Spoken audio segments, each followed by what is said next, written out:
And they know I'm coming. Okay, they definitely know I'm coming because you know what, Olivia Nuzzi? You didn't take a clean effing shot. Your shot was not clean enough. Okay? It doesn't seem like you understand rules of the jungle. You were hunting someone and you didn't have the shot. And now I'm coming for you 100% because I find this whole thing now to reek, to positively reek. I am wondering who you are and who pays you to go after certain people and why it is that Miss Jessica Reed Krause is bragging about her access to Trump and how much access she has now that we know how she operates in the night, which is vile. She's a vile creature, reading messages about someone who is plotting against you, talking about how it needs to be a clean shot, knowing that they are manufacturing lies, makes you a sick and disturbed individual.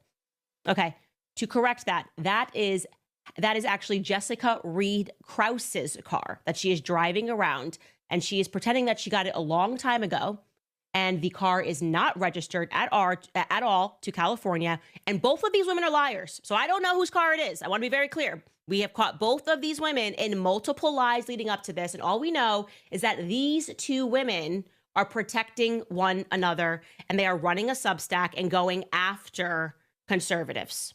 And they have access to the president, and we don't know who is funding this. So is the car, which we've looked into and is not properly registered, does that car actually belong to Jessica Reed Krause? And if it does, why is she lying about how she got that car? Why is it not registered properly?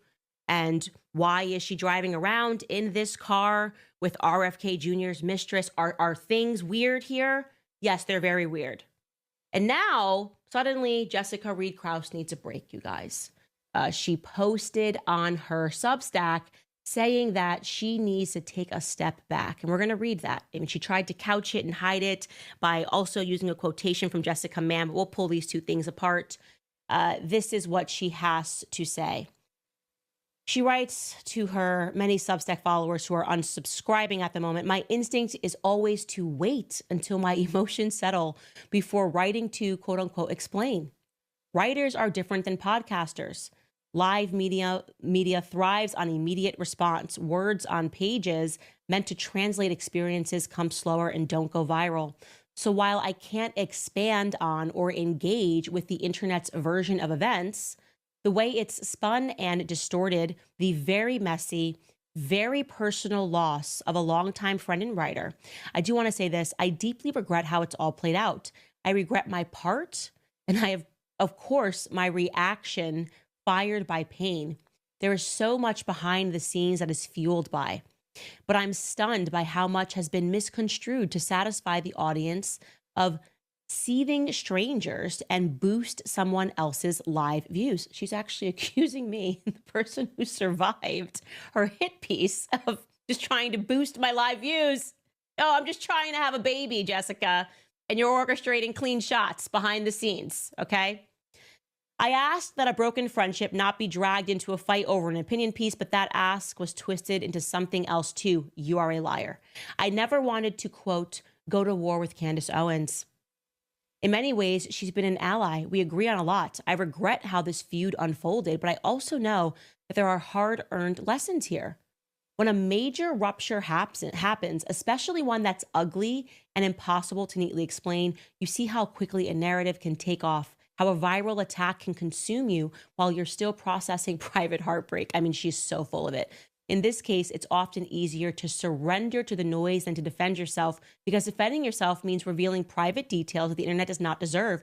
But that would shift the story entirely. There are major parts of this situation missing from the public view. Key elements are being manipulated to fit convenient narratives, and it's all very sad to watch. I trust that you as readers know that the unspoken details are excluded for fair reason, marked by an unfortunate disconnect. In this chaos, I've chosen to step back and away and let people draw conclusions from a limited perspective. They can trash me all they want moving forward. I can only control how I respond. And no, it's not easy." Okay. Okay, Jessica Reed Krause, I believe none of that.